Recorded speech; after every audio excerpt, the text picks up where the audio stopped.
She was my forever until one secret night turned love into something I can't escape. I'm staring at the ceiling. The fan hums softly, slicing through the heavy silence, but it can't cut the weight pressing on my chest. My wife's perfume still lingers in the sheets, a sweet, floral lie. I used to love that scent. Now it smells like betrayal. You ever have one of those nights where reality feels blurry? Like you're watching someone else's life unravel, not yours? That's me, right now. Lying here in a bed that doesn't feel like mine anymore. It started small. The odd bills, transactions I didn't recognize. I remember thinking, maybe she bought something for herself, maybe even for me. I laughed at myself then, so trusting, so blind. Turns out those payments weren't for me.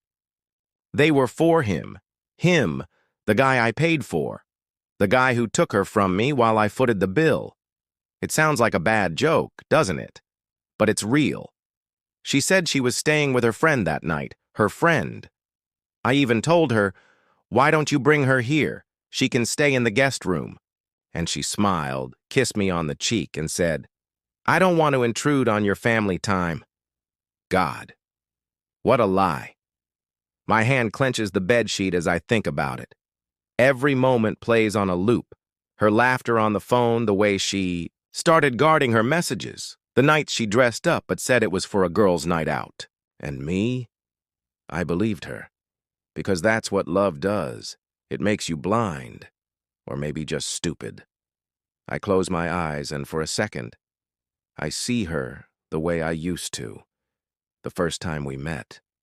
That smile, bright enough to burn into my memory forever. The way her fingers curled around mine when we walked through the city at night. She was my soulmate. At least I thought she was. My voice cracks when I whisper her name. It feels like saying goodbye to something sacred, something dead. Then, the door creaks. Soft footsteps on the hardwood floor. I freeze. She's back. The clock glows 2:17 a.m. Too late for an innocent night with a friend. My jaw tightens. I don't move. I want to hear her before I see her. Her heels click once, twice, then stop. She's standing at the doorway, watching me. Still awake? Her voice is smooth, careful, like she knows the truth, like she feels it heavy between us. I don't answer right away. I just turn my head slowly, meet her eyes. God, those eyes. They used to make me feel like I was home. Now they're a foreign country. "You smell like him," I say, my voice low, calm, too calm. She flinches. Just a flicker, but I catch it. Her lips part, searching for words, excuses, but nothing comes. For the first time in years, I see her without the mask, and it breaks me. I sit up, swing my legs off the bed. The floor feels cold under my feet, grounding me. "Do you have any idea," I whisper, "what it feels like to love someone so much you'd give them everything, only to find out you were just their fool?" Her silence is louder than a scream.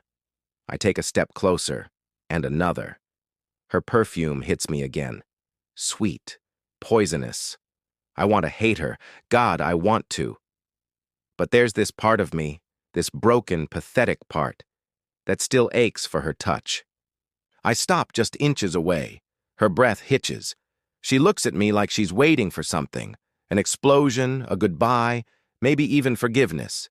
Instead, I say the one thing I never thought I'd say. Why? The word hangs there, trembling between us. And just like that, everything changes.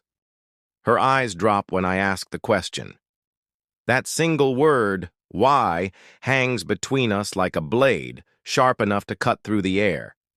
She swallows and I hear it, that tiny sound in the stillness of the room. Her voice cracks. She stops, starts again. "You don't understand." "No," I say, stepping closer until I can see the rise and fall of her chest, until I can feel the heat radiating off her skin. "Make me understand." Her lips tremble, but she doesn't speak. Not yet. Instead, she looks at me like she's searching for the man she once loved, the man she betrayed, and for a second, I almost want to give her that comfort. Almost. When she finally speaks, her voice is soft, barely there. It wasn't supposed to be like this. I laugh. It's a hollow sound, ugly in my throat. Wasn't supposed to be like this? I echo, my tone cutting. What exactly was it supposed to be then? A game? A thrill?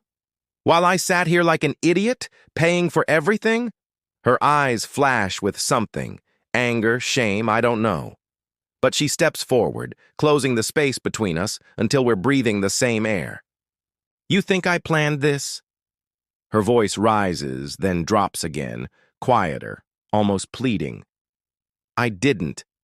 I didn't mean for it to happen. I want to laugh again, but I can't. Because now I'm too close, and I can see the tears gathering in her eyes. And God help me, even now, even after everything. A part of me aches to wipe them away. My hands curl into fists at my sides instead. Then why didn't you stop it? I whisper. She doesn't answer. Her silence says enough. The weight of everything crushes down on me, and I step back, dragging a hand through my hair. My chest feels tight, my breath shallow, like I've been running for miles but haven't moved an inch. I loved you, I say, my voice breaking despite myself. Every damn day I chose you. And this is what I get? Her breath catches, and then quietly.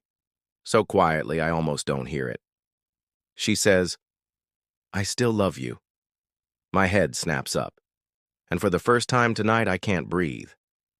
I don't know what to say, because the worst part, the part that makes me want to tear the walls down? I believe her. We stand there, staring at each other in the dim light, like two strangers who know too much about each other's hearts. Then, without warning, she steps closer, slow, careful, like I'm a wounded animal that might bite. Her hand lifts, hesitates, then touches my arm. The moment her skin brushes mine, it's like a spark in the dark. My whole body tightens, every muscle screaming to pull away, but every memory begging me to stay.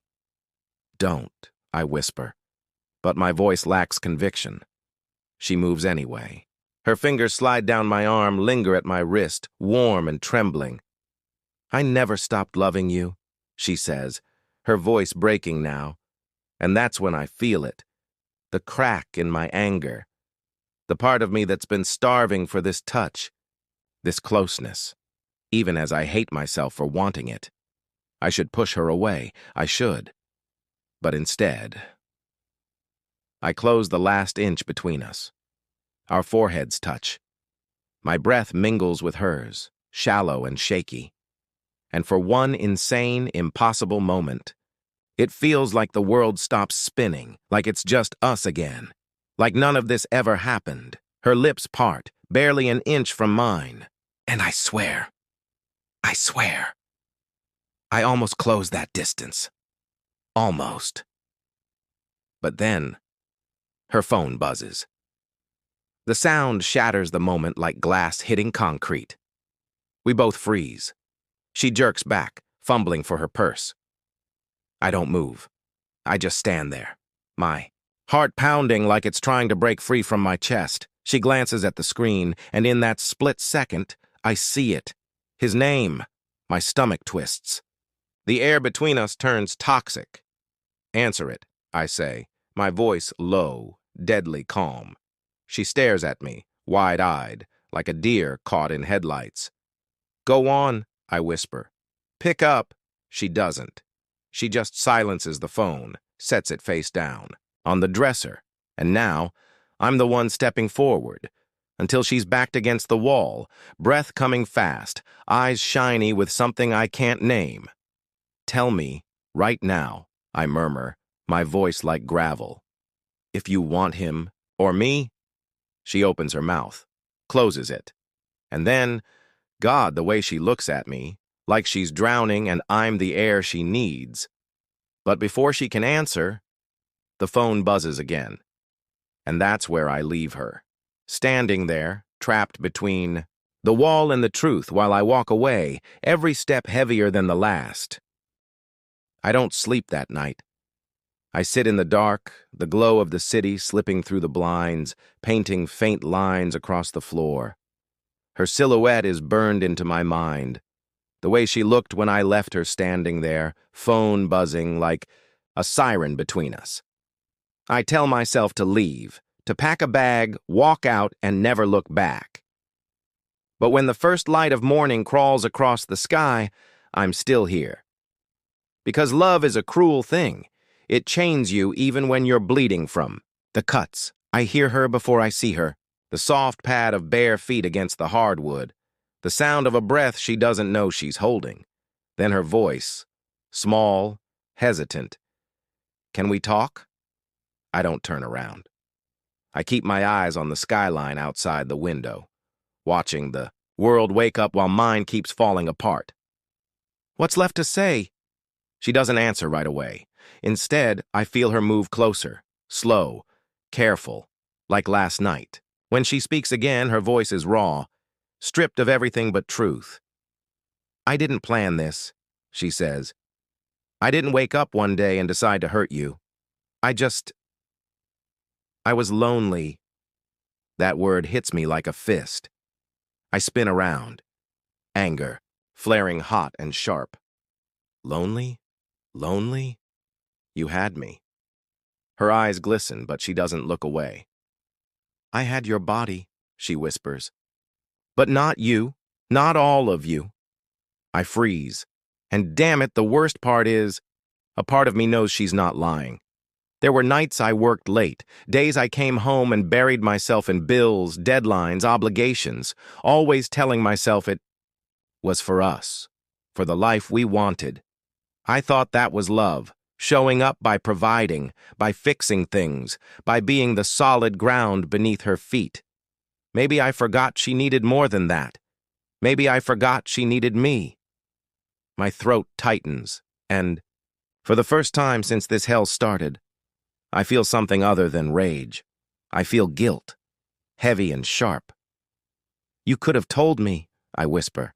You could have said something before. Her voice breaks when she answers. I tried. And then she cries. Not loud, not dramatic. Just silent tears sliding down her face, carving paths through everything we used to be. I should hate her. I should walk out that door and never look back.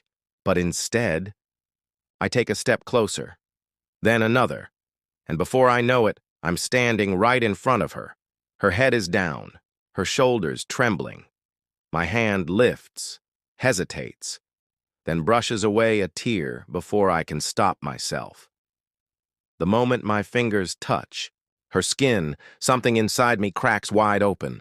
All the anger, all the pain, all the love, it crashes together in one violent wave.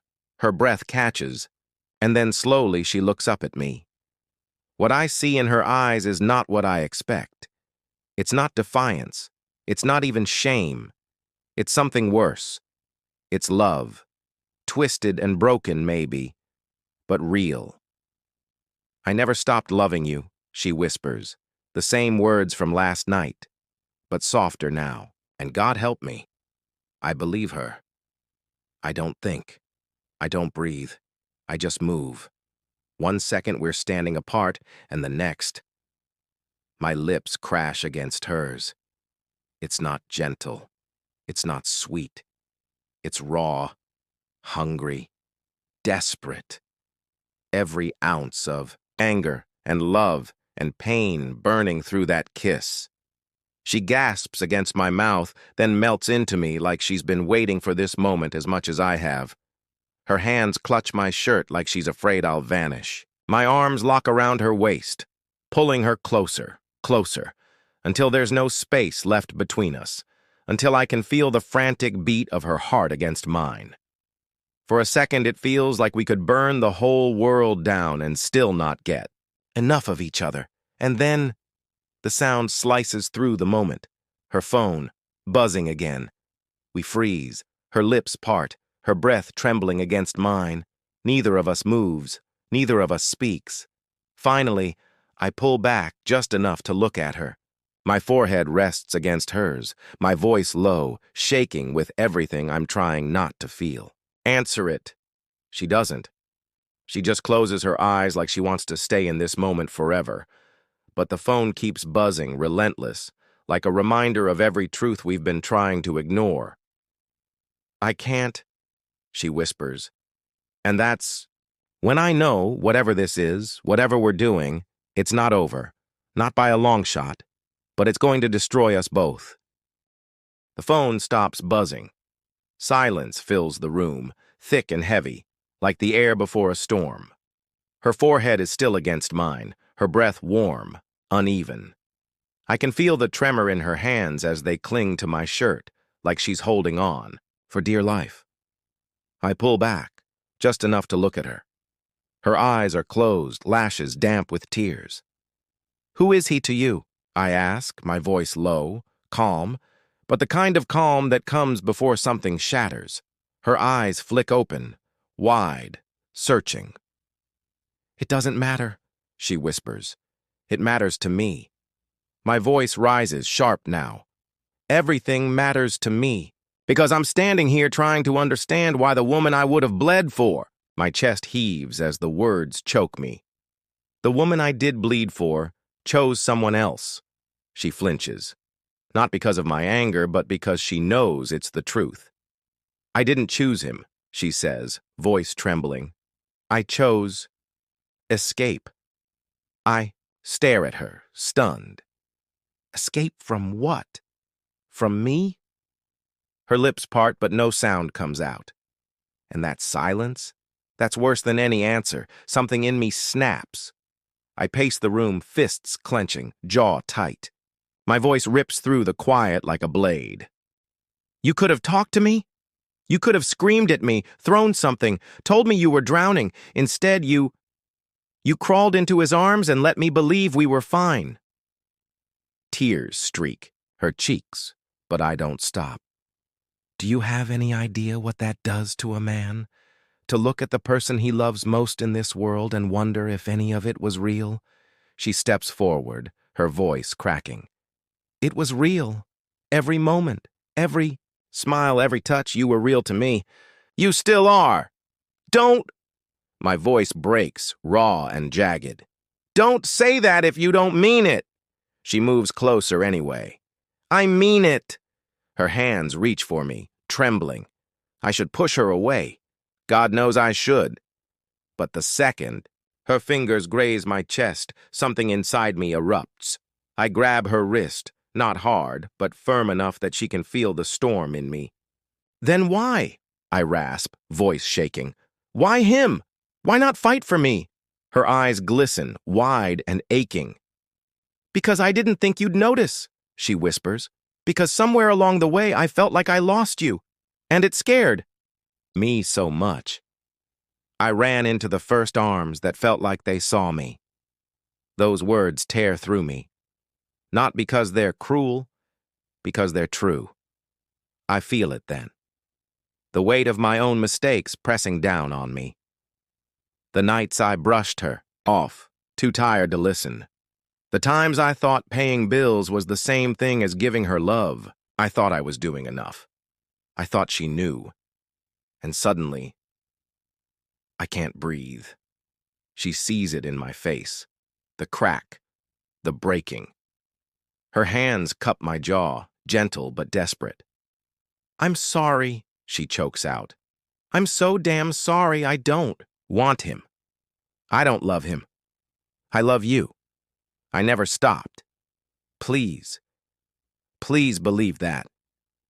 Her words hit like lightning, blinding, burning. And in that moment, I don't know if I want to hold her or hate her, maybe both. I grab her waist, pulling, her against me, so close I can feel her heartbeat slamming into mine. You love me? I growl, my breath harsh against her ear. Yes. Her voice trembles, but her hands clutch me tighter. More than anything, then prove it. The words rip out of me, low and raw, before I even know they're coming. And God help me, the way she looks at me when I say them, eyes wide, lips trembling, it's like she's been waiting for that command all along. For a heartbeat, neither of us moves. Then she kisses me. It's nothing like before. This kiss is chaos, fire, all the pain, all the anger, all the love and loss colliding like a storm. Her fingers tangle in my hair, pulling me closer, like she wants to erase every inch of space that's ever existed between us. And me? I'm lost. Completely. My hands grip her like I'm afraid she'll vanish if I let go. Because maybe that's the truth. I've already lost her once. I can't lose her again. For a moment, there's nothing but us. No phone, no lies, no world outside this room. Just two broken people clinging to each other like the air we need to survive. When we finally tear apart, gasping for breath, our foreheads rest together, sweat and tears mingling on our skin. I look into her eyes and see everything I've been. Running from love, betrayal, forgiveness, and something else. Something that feels like hope. But hope is dangerous. Because the question still hangs there, unspoken but heavy. Can we survive this? And I don't know the answer. Not yet. The room is still. The storm inside me isn't. Her arms are still around me, her breath warm against my neck, like if she lets go, we'll both drown. And maybe she's right. Maybe we already did. When I pull back, her eyes find mine. They're red, raw, wrecked, but there's something in them I haven't seen in a long time, something that scares me more than her betrayal ever could. Hope, and I hate it. Because hope is dangerous. Say something, she whispers, her voice breaking. What do I say? That I'm shattered? That every memory of her feels tainted now? That no matter how much I want to hate her, my heart refuses to stop beating her? Name, I step away instead. Her arms fall, and the space between us feels like a canyon I can't cross. I don't know if I can... I stop, drag in a breath that feels like glass in my lungs. I don't know if I can forgive this. Her lips tremble, but she nods. I wouldn't blame you if you couldn't. And that, God, that breaks me more than anything. Because she means it. She's not fighting, not pleading. She's standing there, broken and bare, ready to let me go if that's what I choose. Turn away, stare out the window. The city is waking up, bathed in gold, like the world doesn't care that mine burned down last night. My hands grip the windowsill so hard my knuckles ache. Why him? I whisper. Not because I need the answer, because I need to hear it one last time. Her voice comes soft, fragile. He saw the cracks I was too afraid to show you. That one sentence slices deeper than all the others. Because it's not about him. It's about me. About the walls I built so high even she couldn't climb them. I close my eyes, and for the first time since last night, I let myself feel it all. The anger, the guilt, the love that still refuses to die. When I turn back, she's watching me like I'm the last page of a book she's afraid to finish. I can't promise you I'll forget, I say, my voice rough. I can't even promise I won't wake up tomorrow and hate you all over again. Her breath hitches. She takes a step closer, then another, until she's right in front of me, tears glistening like stars that lost their way. You don't have to promise me anything, she whispers. Just don't walk away. Not yet. I stare at her, my chest tight, my pulse hammering like war drums. And then I do the one thing I swore I wouldn't. I reach for her hand. The second our fingers intertwine, something inside me cracks open. All the walls, all the noise. It all falls away, leaving nothing but the truth. I hate what you did, I say, every word trembling with honesty. But I still love you. And that's the problem. Tears spill down her cheeks. but this time they come with the faintest curve of a smile. Then let me fix it, she breathes. Let me fight for you the way I should have before. Her forehead presses to mine, and I feel it. The weight of what she's asking. Not forgiveness, not blind trust, just time. And for reasons I can't explain, I give it to her. Then prove it, I whisper. The same words I said last night, but softer now. Not a command. A plea. Her fingers tighten around mine. I will. And then she kisses me. Not the frantic fire of before, not chaos. This kiss is something else. It's slow, deep, like breathing after drowning. Like two broken pieces finding a way to fit again, sharp edges and all. When we pull apart, I rest my forehead against hers, both of us trembling, both of us terrified, and both of us still here. It's not a happy ending. Not yet. Maybe not ever. But it's something. Something worth bleeding for. I brush my thumb across her cheek, my voice barely more than a whisper. We start over, from the ground up. No lies, no secrets. Her eyes lock on mine, fierce through the tears. No lies, she repeats. And just like that, the world feels different. Not perfect, not fixed, but alive. Because love isn't about never breaking. It's about what you do after the pieces hit the floor. And tonight, for the first time in what feels like forever, I believe we might be strong enough to pick them up.